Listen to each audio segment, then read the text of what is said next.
What's going on, you guys? This is Just Add Misplay. Today we're going to go over my Kano Blitz deck build.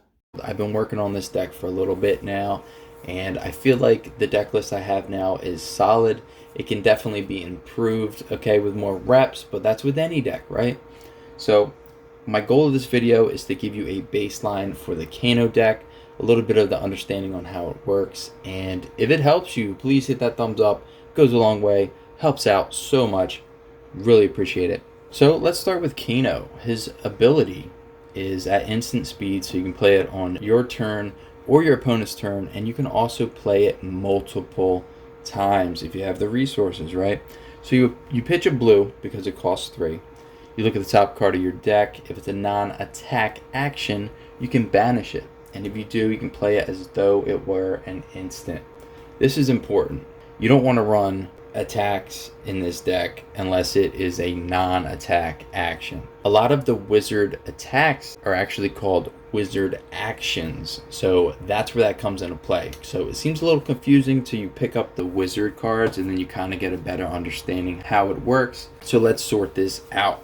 Now, the way I built my deck is I have a lot of low resource cost wizard actions and non-wizard actions, so that when you do banish it, you don't have to pump more resources to activate the abilities. And there's more than one way to build Kano, but let's just keep it going. So let's start with the real weapon. We got Crucible of Aetherweave.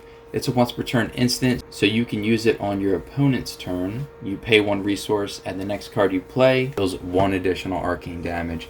I don't use it often, but when it's there, it is helpful. For Kano's weapons, we have Aether Conduit. This is kind of just in the deck. I don't use it. Alright, it's just in the deck because it's another weapon I want to play test with.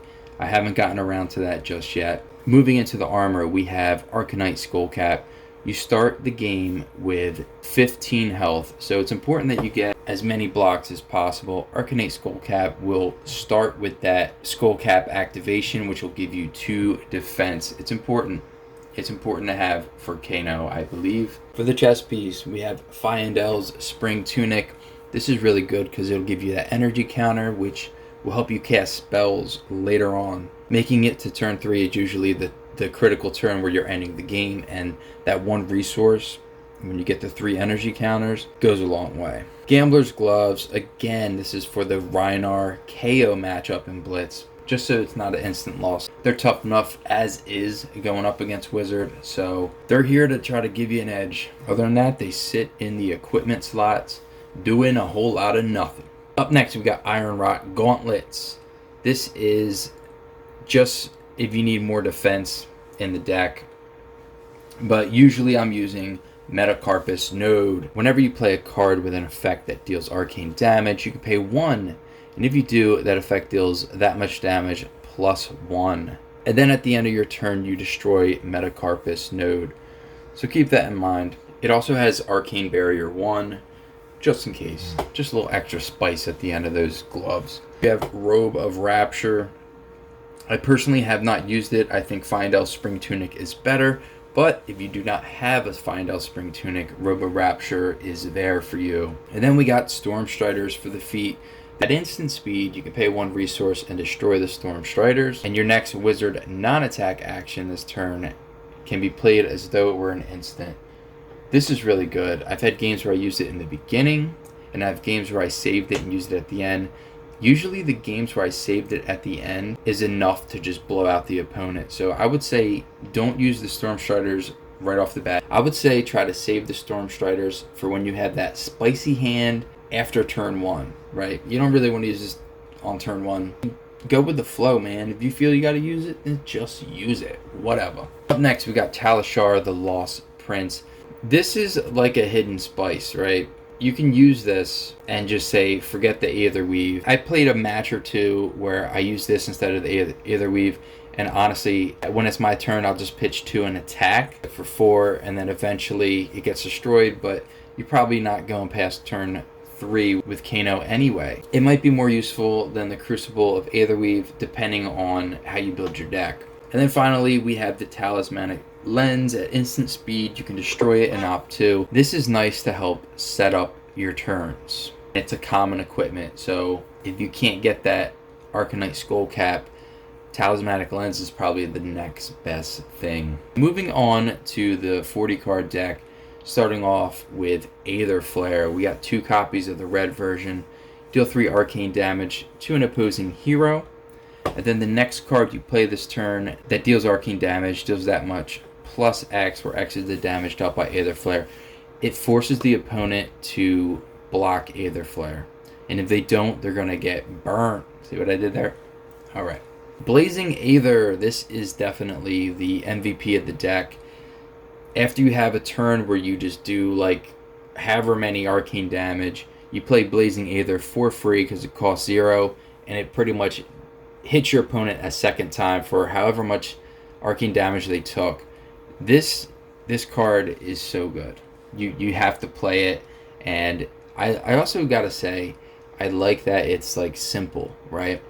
In a deck where a lot of the cards are complicated, or you have to read a card more than once to really get it, Blazing Aether is just very straightforward. Everyone knows what it does, even if they don't play Kano, and I think it's because it's just so direct.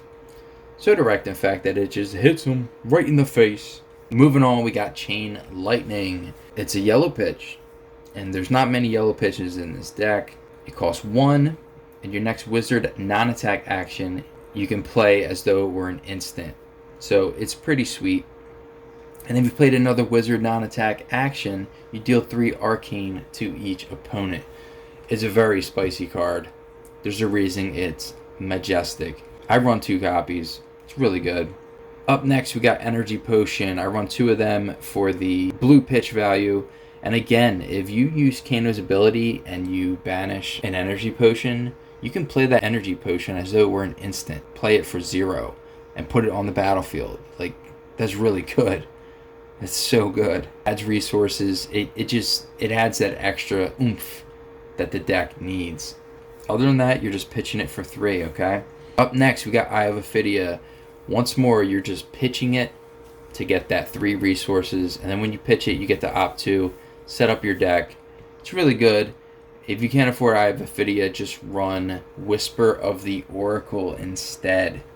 Just run 1 copy of it, and that'll kind of fix that. But if you can get yourself an Eye of Ophidia, it's really good. Up next, we run 2 Foreboding Bolts. They pitch for blue, which is really good. It helps with Kano.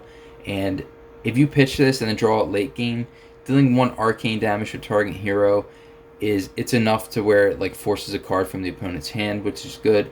And then you get to opt 1, which is even better. So it'll help you filter the cards you need for Kano's abilities and, more wizard shenanigans. Up next, we got Forked Lightning. It costs 3, and you deal 2 damage to a target hero, and you deal 2 more arcane damage to a target hero. This is really good because you have a way to buff your next arcane damage spell. This will trigger twice, so it'll do 3 and then another 3, or whatever the case may be. So going back to Aether Flare, let's say you get 2 damage through, that'll make your Forked Lightning deal 4 damage and then another 4 damage. It's really good. 3 resources is kind of heavy, but there's good reason for it. This card's great. Up next, we got Gaze the Ages. Now this costs 0 to play, and you get to opt 2. And if you played another wizard non-attack action this turn, you put it back into your hand as it resolves. So essentially, you want to play a wizard action, and then usually after playing that action, your cards will get instant, which means they no longer cost an action point. And then you can play Gaze the Ages to opt 2. It'll go back to your hand to resolve because its own effect will trigger. And then you can pitch that for 3 resources. It's a really good card. It's definitely a staple in Wizard. Next, we got Lessons in Lava, Kano Specialization. It's the yellow pitch, costs 1, deal 3 arcane damage to the opposing hero. Seems solid, and then it has more tech, so let's get in there. If it deals damage, search your deck for a wizard card with resource costs less than or equal to the damage dealt by Lesson in Lava. Reveal it, then shuffle your deck and put it on top of your deck. So it'll help set up your Kano ability. It's really good, man. Just run it. Just run it. Our first card from Monarch, we got Nourishing Emptiness. I run one copy because I am playtesting it right now. It is the only card in the deck that will not trigger from Kano's ability, and that is the main reason why I only run one copy. It's also a little resource intensive, so it costs 2 resources for you to play it.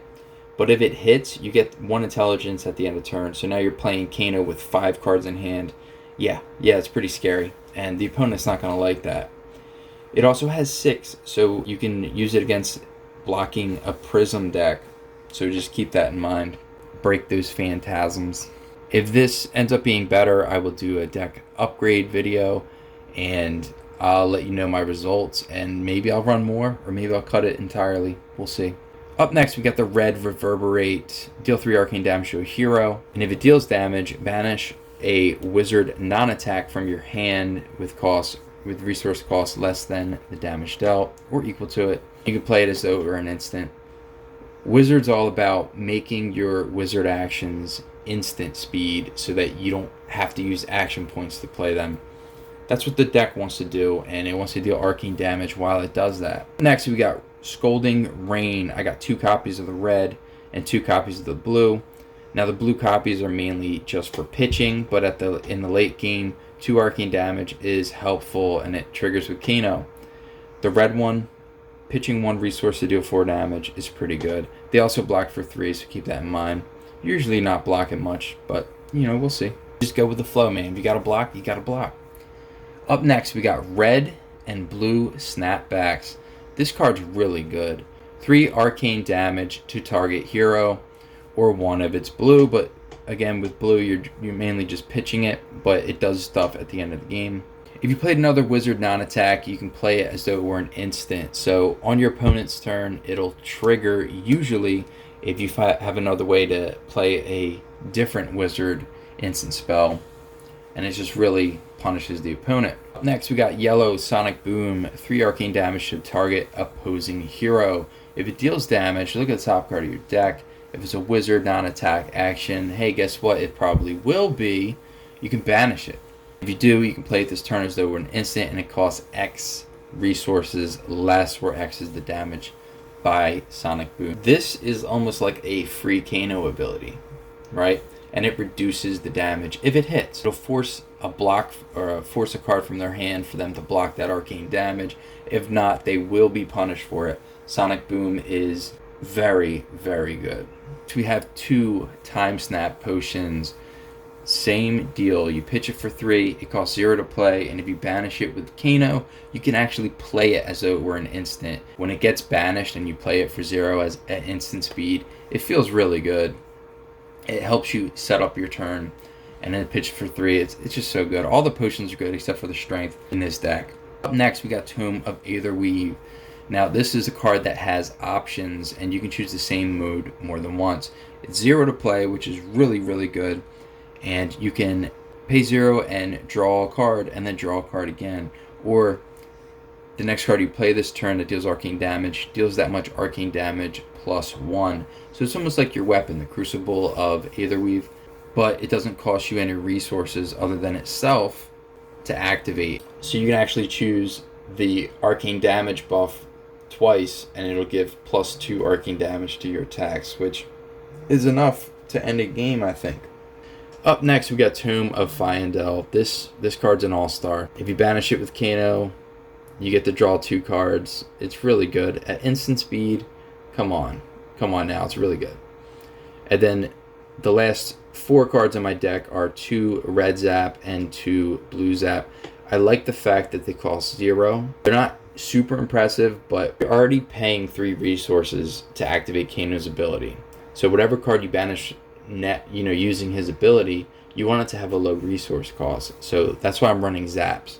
The blue is mainly to pitch it, but again, you can use that to play it for free if it's banished to deal 1 arcane damage, and a lot of times that'll trigger other cards in the deck to start an engine. So just keep that in mind. That's why they're there, and they cost 0, which to me, I like it. If you don't like it, replace it. All right, so that is my Kano deck tech. I'm still working on this deck, so I'm sure it does need improvements, but there's so many different ways to build decks, which is awesome about this game, right?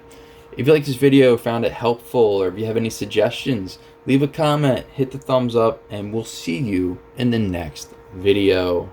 Hey, thanks for watching. If you like my content and want to see more, go ahead and hit that subscribe button. You can also hit the like button. It goes a long way and it really helps out a lot. You can find me on Twitch at JustAddMisplay. Thanks again for your support, and we'll see you in the next video.